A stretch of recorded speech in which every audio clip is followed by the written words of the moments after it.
Capítulo 49. Durante toda la mañana siguiente continuó haciendo más o menos el mismo tiempo, y en Hartfield parecía reinar la misma soledad y la misma melancolía. Pero a primera hora de la tarde el cielo se despejó, el viento cedía en fuerza, las nubes se disiparon, lució el sol. Había vuelto el verano, con toda la vehemencia que inspira un cambio de tiempo como este. Emma se propuso salir al aire libre lo antes posible. Nunca el maravilloso espectáculo, los olores, la sensación de la naturaleza tranquila, cálida, brillante, después de una tempestad, le habían resultado más atractivos. Ansiaba la serenidad que todo ello iba a introducir gradualmente en su espíritu, y al visitarles el señor Perry, poco después de comer, con toda una hora libre para consagrar a su padre, aprovechó enseguida la ocasión para salir al jardín. Allí, con el ánimo más reposado y las ideas un poco calmadas, dio unas cuantas vueltas, cuando vio al señor Knightley franqueando la puerta del jardín y dirigiéndose hacia ella. Era la primera noticia que tenía que había vuelto de Londres. Un momento antes, Emma había estado pensando en él considerándole sin la menor vacilación a 16 millas de distancia. Solo tenía tiempo para hacer una rápida composición del lugar. Tenía que dominarse y sosegarse. Al cabo de medio minuto estuvieron el uno enfrente del otro. Los «¿Cómo está usted?» fueron tranquilos y mesurados por una parte y la otra. Ella le preguntó por sus amigos mutuos. Estaban todos bien. ¿Cuándo ha salido de Londres? Esta misma mañana. ¿Ha debido mojarse por el camino? Sí. Emma vio que deseaba que dieran un paseo juntos. He echado una ojeada al comedor, y como he visto que no me necesitaban, prefiero estar al aire libre. Por su aspecto y su manera de hablar parecía contrariado, y la joven, inspirada por sus temores, pensó que posiblemente la causa de ello era que tal vez había comunicado sus proyectos a su hermano, y estaba preocupado por la actitud con que éste los había acogido. Se pusieron a andar juntos. Él guardaba silencio. Emma tenía la impresión de que de vez en cuando la miraba de reojo, como si quisiera leer en su rostro más de lo que a ella le convenía dejar entrever. Y esta suposición le inspiró otro temor. Quizá quería hablarle de su amor por Harriet. Posiblemente solo esperaba que ella le diera pie para empezar sus confidencias. Pero Emma no lo hacía. No podía hacerlo. No se sentía con fuerzas para hacer que la conversación derivase hacia aquel tema. Él tendría que hacerlo todo, pero no podía soportar aquel silencio, que tratándose de él, era algo tan fuera de lo común. Estuvo pensando, se decidió y por fin, intentando sonreír, empezó. Ahora que ha regresado, se enterará usted de noticias que más bien le sorprenderán. ¿De veras?, dijo él con calma, mirándola. ¿Y de qué clase? Oh, las mejores noticias del mundo. Una boda. Tras hacer una breve pausa, como para asegurarse de que ello no iba a decir nada más, replicó. Si se refiere a la de la señorita Fairfax y Frank Churchill, ya me lo han dicho. ¿Cómo es posible?, exclamó Emma, volviendo hacia él su rostro encendido. Pero mientras hablaba se le ocurrió que yendo hacia allí podía haberse detenido a visitar a la señora Goddard. Esta mañana he recibido una carta del señor Weston sobre asuntos de la parroquia, y al final me hacía un pequeño resumen de todo lo que había ocurrido. Emma se sintió más aliviada, y al momento pudo decir con un poco más de serenidad. Entonces probablemente le habrá sorprendido menos que a los demás, porque usted ya tenía sus sospechas. No he olvidado que en cierta ocasión usted intentó prevenirme. Ojalá le hubiera hecho caso, pero... bajando la voz y dando un profundo suspiro. Parece que estaba condenada a la ceguera.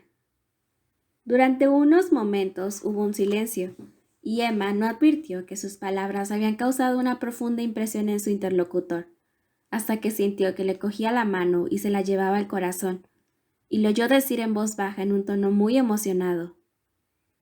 El tiempo, mi querida Emma, el tiempo curará esta herida.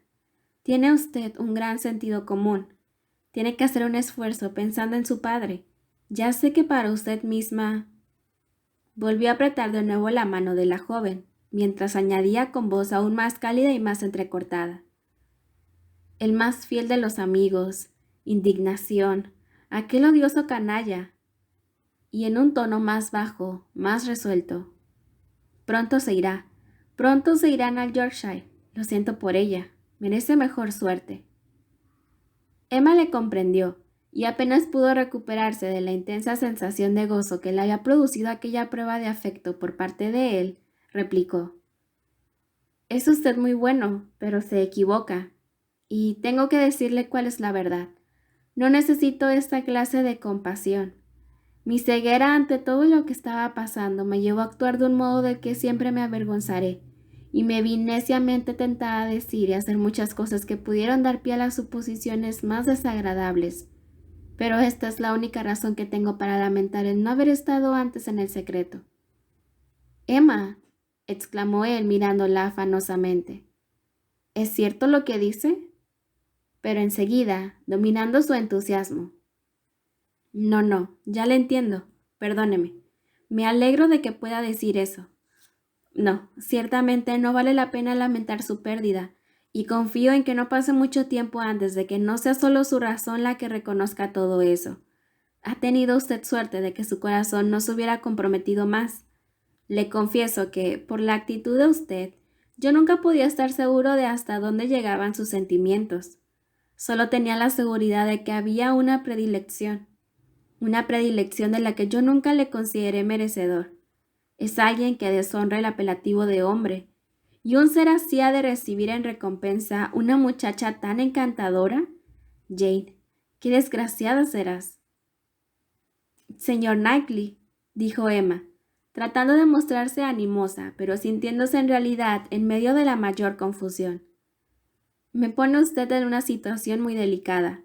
No puedo dejar que siga en este error, y sin embargo, tal vez, puesto que mi proceder le dio esta impresión, no me faltan motivos para sentirme tan avergonzada de confesar que nunca me he sentido enamorada de la persona de que estamos hablando, como podría sentirse una mujer que confesara exactamente todo lo contrario. Nunca. Él la escuchó en silencio. Emma hubiese querido que le hablara, pero él seguía callado.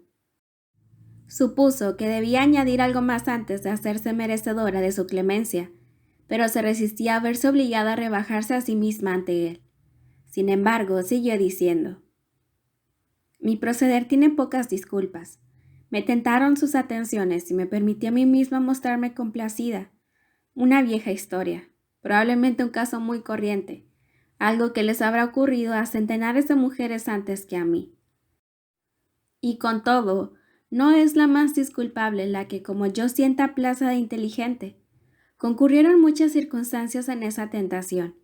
Él era el hijo del señor Weston. Le tenía constantemente junto a mí. Siempre le encontraba muy agradable. Y en resumen, con un suspiro. No voy a ocultarle con frases ingeniosas cuál ha sido la causa más importante de todo esto. Halagaba mi vanidad y consentí sus atenciones. Sin embargo, en estos últimos tiempos, la verdad es que durante cierto tiempo yo no pensaba que aquello pudiera significar algo. Lo consideraba como una costumbre, un juego, nada que me comprometiese seriamente ante mí misma. En cierto modo, había triunfado sobre mí, pero sin hacerme daño. Nunca había estado enamorada de él, y ahora puedo interpretar aproximadamente su conducta. Él nunca quiso enamorarme. Aquello no era más que una pantalla para ocultar su verdadera situación con otra mujer. Su propósito era engañar a todos los que le rodeaban, y estoy segura de que nadie pudo engañarme de un modo más afectivo que yo, solo que no me engañé. Esta fue mi mayor suerte. Por el motivo que fuera, me libré de él. Al llegar a este punto, Emma hubiera deseado que él le respondiera, aunque solo fueran unas pocas palabras para decir que por lo menos su conducta era comprensible, pero seguía en silencio, y por lo que ella podía conjeturar, sumido en sus pensamientos. Por fin, casi en su tono habitual, dijo: «Nunca he tenido buena opinión de Frank Churchill. Sin embargo, siempre puedo suponer que no haya sabido apreciar sus cualidades. Mi relación con él ha sido muy superficial, e incluso admitiendo que hasta ahora la haya juzgado como merece, creo que puede llegar a ser mucho mejor. Con una mujer como Jane tiene una posibilidad. No tengo ningún motivo para desearle mal, y por el bien de ella, cuya felicidad va a depender de su buen carácter y de su conducta, desde luego le deseo todo el bien del mundo. No tengo ninguna duda de que serán felices juntos, dijo Emma. Estoy segura de que están sinceramente enamorados el uno del otro. Es un hombre afortunado, exclamó el señor Knightley con énfasis. Tan joven aún, a los 23 años, a una edad en la que cuando un hombre elige esposa generalmente elige mal, a los 23 años conseguir algo de tanto valor, dentro de lo que es humanamente posible prever, ¿cuántos años de felicidad le esperan? Haber conquistado el amor de una mujer como ella. Un amor desinteresado, porque el modo de ser de Jane Fairfax es el de una persona del máximo desinterés. Todo está en favor de él. Igualdad de situación. Me refiero por lo que respecta a la sociedad y todas las costumbres y modales que realmente cuentan. Hay igualdad en todos los aspectos, excepto en uno, y ya que no es posible dudar de la pureza de intenciones de ella, aún contribuirá a la felicidad de él, ya que le permitirá ofrecerle las únicas ventajas de las que ella carece ahora. Un hombre siempre desea dar a una mujer un hogar mejor que aquel de donde la ha sacado, y quien puede hacerlo, cuando no hay dudas acerca del amor de ella, debe ser, en mi opinión, el más feliz de los mortales. Sí, Frank Churchill es un favorito de la fortuna. Todo lo que le ocurre es en beneficio suyo. Conoce a una joven en un balneario, conquista su afecto, ni siquiera la alarma con la ligereza de su carácter. Y si él y toda su familia hubiesen dado la vuelta al mundo buscándole una esposa perfecta, no la hubiesen encontrado superior a ella. Su tía se opone, su tía muere, solo tiene que hablar. Sus amigos están dispuestos a ayudarle a ser feliz. Se ha portado mal con todo el mundo y todo el mundo está encantado de perdonarle. La verdad es que es un hombre de suerte. Habla usted como si le envidiase. Y le envidio, Emma. Es una cosa, le aseguro que le envidio. Emma no se atrevió a decir nada más. Parecían estar ya a medio camino de hablar de Harriet y en aquel momento todo lo que quería era evitar aquel tema, si era posible. Se trazó un plan. Le hablaría de algo totalmente distinto, los niños de Brunswick Square. Y cuando ya se disponía a hablar, el señor Knightley la sorprendió diciendo: ¿No va usted a preguntarme en qué le envidio? Veo que está decidida a no tener curiosidad. Es usted prudente, pero yo no puedo serlo. Emma, debo decirle lo que no me va a preguntar, a pesar de que quizás un momento después me arrepienta de haberlo dicho. Oh, entonces no me lo diga, exclamó ella rápidamente. Tómese más tiempo, reflexione, no se precipite. Muchas gracias, dijo él en un tono ofendido, y no añadió ni una sílaba más. Emma no podía soportar la idea de haberle hecho daño. Él tal vez deseaba hacerle una confidencia, tal vez contarle algo. Por mucho que le costara, le escucharía. Podía ayudarle a resolver o a confirmarle en su opinión. Podía limitarse a elogiar a Harriet o recordarle el valor de su independencia, sacarle de aquel estado de indecisión que para un espíritu como el suyo debía de ser más doloroso que cualquier alternativa. Habían llegado frente a la puerta de la casa. ¿Entra usted?, le preguntó él. No, replicó Emma, segura ya de su decisión, al ver el abatimiento que demostraba él al hablar. Me gustaría seguir el paseo. El señor Perry aún no se ha ido. Y después de dar unos pasos, añadió: Hace un momento le he interrumpido muy bruscamente, señor Knightley, y temo haberle ofendido.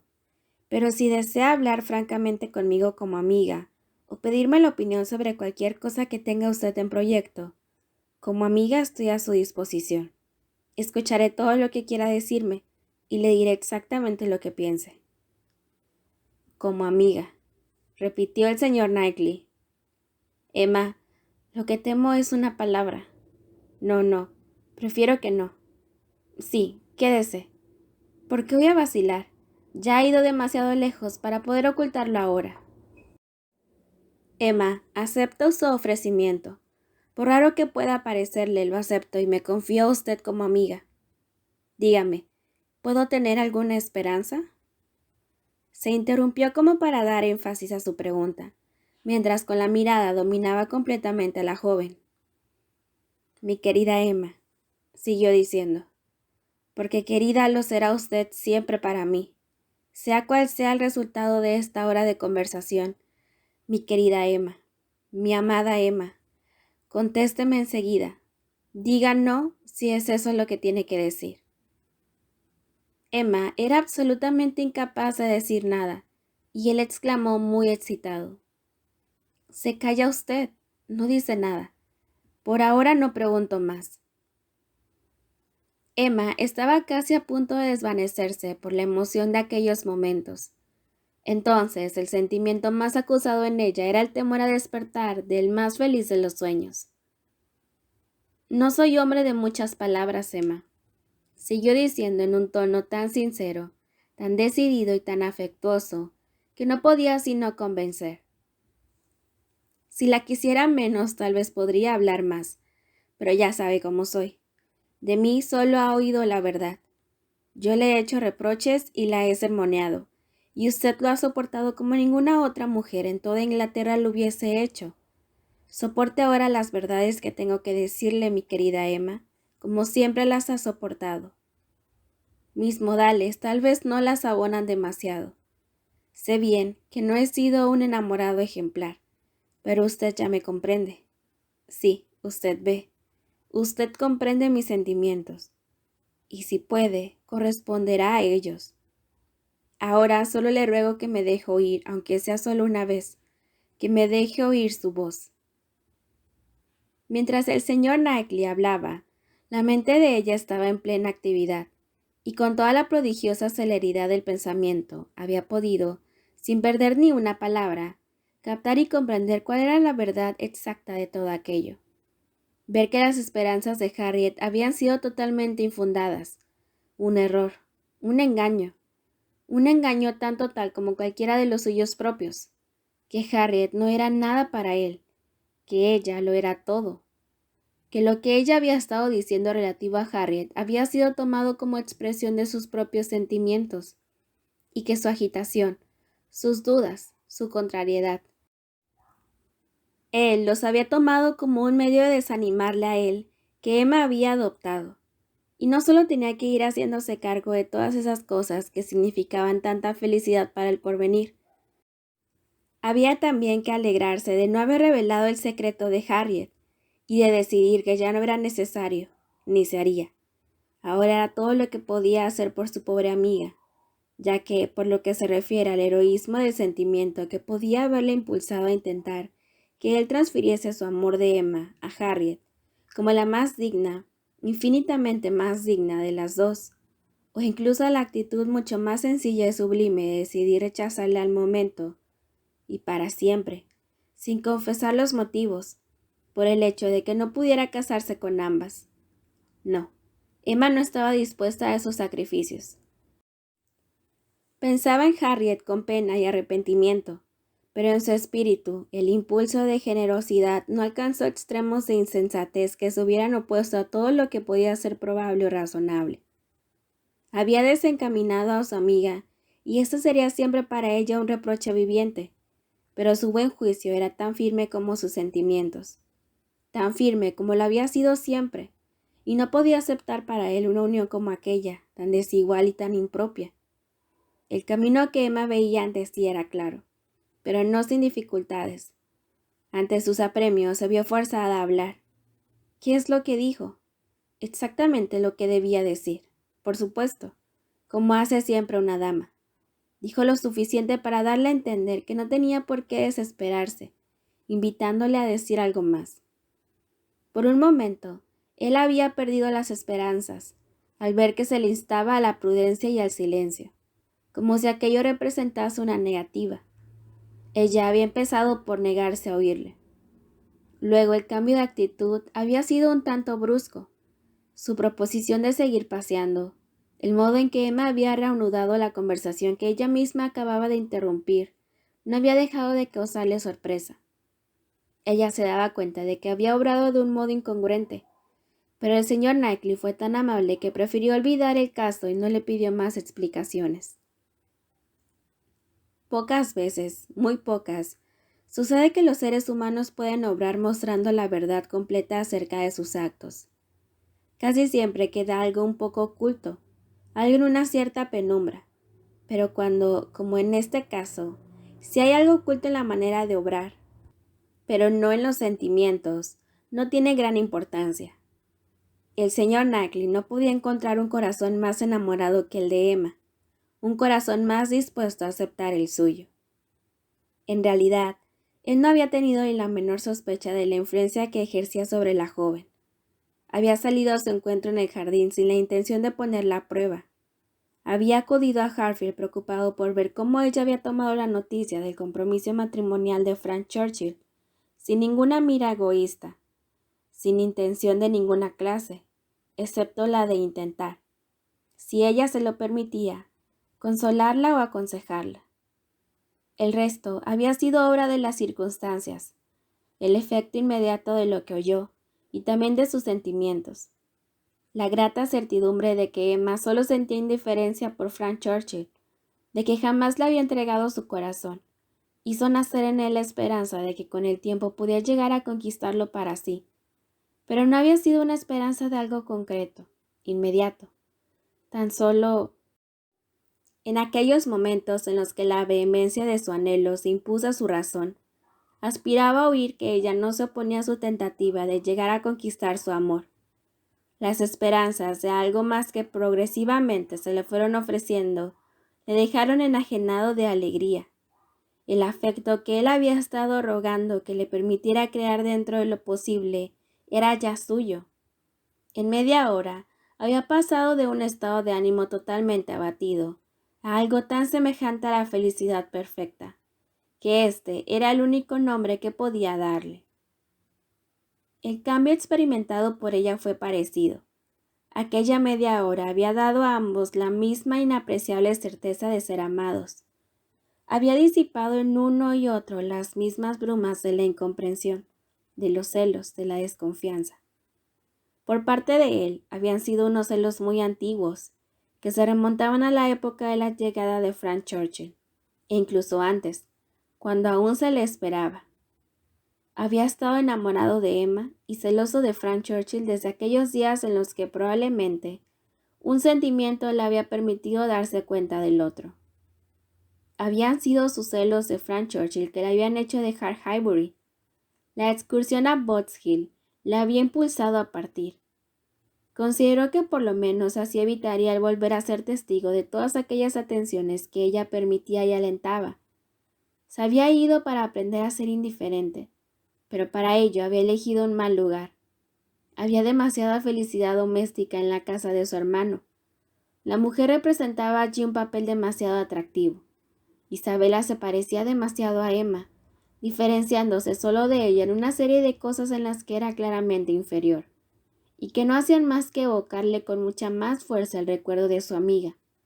Por mucho que hubiese hecho, aunque se hubiese quedado allí mucho más tiempo, hubiese sido inútil. Sin embargo, permaneció allí tercamente, día tras día, hasta que aquella misma mañana el correo le había traído la historia de Jane Fairfax. Entonces, junto a la alegría que forzosamente debía sentir, y que no sentía el menor escrúpulo en sentir, porque nunca había creído que Frank Churchill mereciera a Emma, surgió en su ánimo una solicitud tan afectuosa, una inquietud tan intensa por ella que no pudo seguir en Londres ni un día más. Había regresado a Highbury bajo la lluvia, e inmediatamente después de comer se había encaminado a Hartfield para ver cómo la mejor y la más encantadora de todos los seres humanos, perfecta a pesar de sus imperfecciones, sobrellevaba la noticia. La encontró nerviosa y deprimida. Frank Churchill era un villano. Emma le dijo que nunca la había amado. Al fin y al cabo, Frank Churchill no era un caso tan ruin como podría suponerse. Cuando ambos volvieron a la casa, Emma era ya su Emma. Su mano y sus palabras lo atestiguaban. Y si entonces hubiera podido pensar en Frank Churchill, probablemente lo hubiera considerado como un excelente muchacho.